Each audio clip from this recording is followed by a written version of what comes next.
कराची जे जोंझार ॻोठ भरिसां मुबैना पुलिस मुक़ाबले में ॿ ॾोहारी मारिजी विया। 4 पुलिस एहलकार ज़ख़्मी थी पिया। मारिजी वियल कोयटा हमले जा मास्टर माइंड निकिता।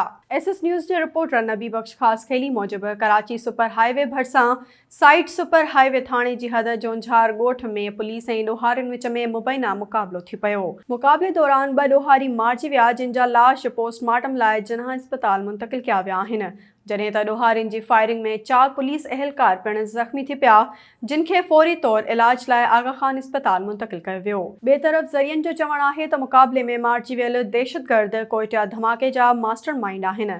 ज़रियनि मूजिबि पुलिस मुक़ाबले में मारिजी वियल दहशतगर्द इंतहाई घुर्बल हुआ ऐं उहे 2021 में कोयटा में होटल धमाके जा मास्टर माइंड हुआ। ज़रियनि मूजिबि दहशतगर्दनि वटां मिलियल C4 धमाकेदार मादो वॾी मिक़दार में आहे ऐं उन मवाद मां 5 आपघाती जैकेटूं ठाहे सघिजनि थियूं।